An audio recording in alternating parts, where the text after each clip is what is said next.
Hi friends, एक नया video में आप सभी का स्वागत है। और आज हम लोग बात करेंगे जो स्टेट का जो एग्ज़ाम होने वाला है, जो टीआरई 4 से ऐसा बताया जा रहा है कि टीआरई 4 होने से पहले एक बार स्टेट का एग्ज़ाम होगा। तो उसके लिए जो हमारा सब्जेक्ट है हिंदी, हिंदी का सिलेबस क्या है, तो आप सबको पता ही है कि स्टेट जो है पहली बार 2019 में हुआ था, उसके बाद 2023 में स्टेट के बाद जो टीआरई 2 का वैकेंसी आई थी और उसमें बहुत सारे जो कैंडिडेट है पास किए थे और अभी एज ए टीचर अपने अपने सब्जेक्ट में हाई स्कूल और प्लस 2 में पोस्टिंग पा लिए हैं।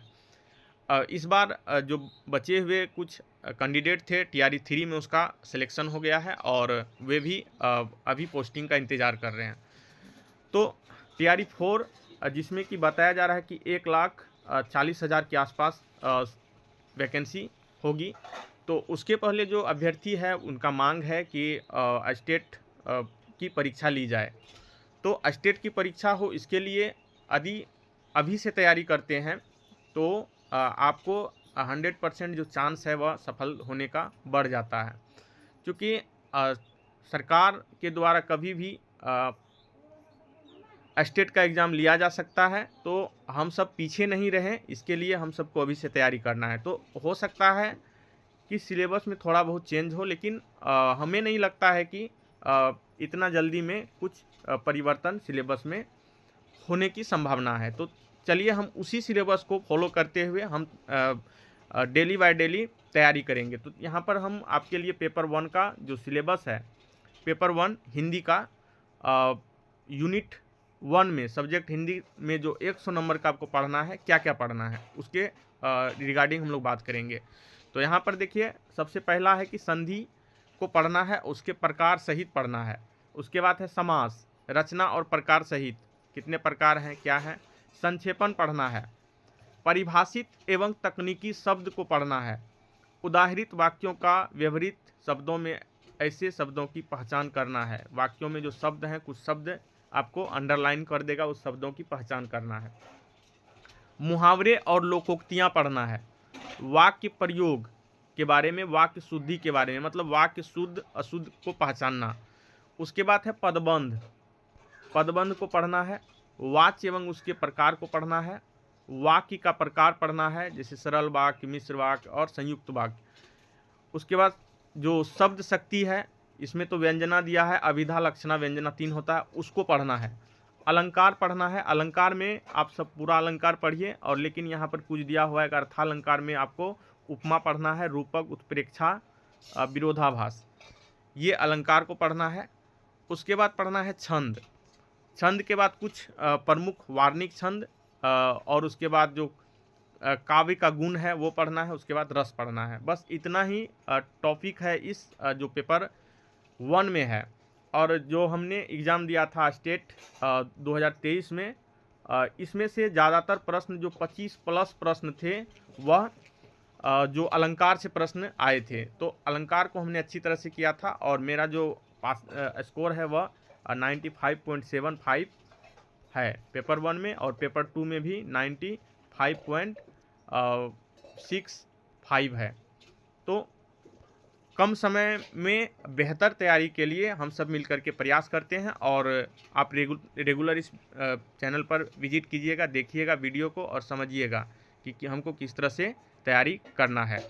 तो चलिए, अब जो इसका दूसरा पॉइंट है, दूसरा भाग है, इसके दूसरे भाग पर हम लोग चलते हैं। दूसरा भाग में है syllabus of art of teaching and other skill state 2023 का। ये 50 नंबर का आपको यहाँ से प्रश्न मिलते हैं, और इसमें से आप सबको पता ही होगा कि नेगेटिव मार्किंग नहीं रहता है। तो पूरा जो क्वेश्चन है सबका अटेम्प्ट लेना है, और एक भी क्वेश्चन को नहीं छोड़ना, चूँकि नेगेटिव मार्किंग नहीं है।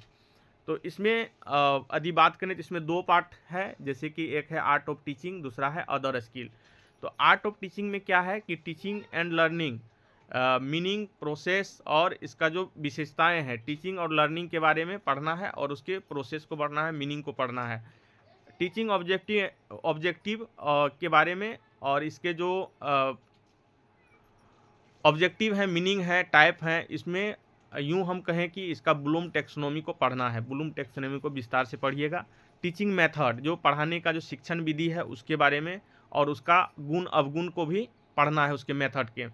उसके बाद lesson plan, type and format को समझना है। उसके बाद मैक्रो टीचिंग है, मैक्रो टीचिंग का एनालिसिस करना है, बताना है। और उसके बाद effective ecosystem of classroom, classroom कैसी होनी चाहिए, क्लासरूम की जो गुणवत्ता, उसके विशेषताएं और क्लासरूम मैनेजमेंट से संबंधित जानकारी होनी चाहिए। उसके बाद है टेक्स्ट बुक एंड लाइब्रेरी, जैसे टेक्स्ट बुक के बारे में पढ़ना है कि उसका जो टेक्स्ट बुक और उसके लाइब्रेरी के बारे में पढ़ना है कि लाइब्रेरी कहाँ होनी चाहिए, उसकी स्थिति कैसी होनी चाहिए, कहाँ क्या क्या उनमें किताबें होनी चाहिए, वो सबसे।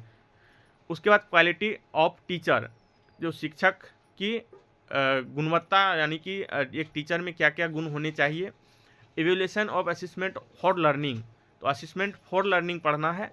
और उसके बाद कैरिकुलम पढ़ना है। उसके बाद factor effective teaching and learning. तो इतना सारा कुछ है। और अदर स्किल इसमें आपको बताए थे कि इसमें जो है कुछ जीके जीएस और मैथ से भी कुछ प्रश्न आते हैं। 5 नंबर का मैथ से रहता है, रीजनिंग रहता है 5 नंबर, और अदर स्किल ये सब आता है। तो इतना कुछ आप यदि पढ़ेंगे तो आप का जो चांस है, जो स्टेट एग्ज़ाम होगा, उसमें आप आसानी से अच्छे स्कोर प्राप्त कर पाएंगे। और ये जो एग्ज़ाम है क्वालिफाइंग नेचर का है। इसमें ये आप पास करने के बाद आप जो हाई स्कूल है वहाँ पर आप पेपर 1 यदि पास करते हैं तो पेपर 1 में आप 9-10 के टीचर बनेंगे, और पेपर 2 यदि आप पास करते हैं तो 11-12 के टीचर बनेंगे। तो उम्मीद है कि ये पूरी जानकारी आप सबकी समझ में आई होगी। और पूरी जानकारी समझ में आई होगी तो क्लास रेगुलर हम आप सबके लिए लाएंगे, और आप रेगुलर क्लास अटेंड कीजिए। और उम्मीद है कि जब स्टेट का एग्ज़ाम होगा उसमें बहुत बढ़िया स्कोर करके आएंगे। तो मिलते हैं फिर किसी विशेष जानकारी के साथ, तब तक के लिए आप सबसे विदा लेते हैं। धन्यवाद।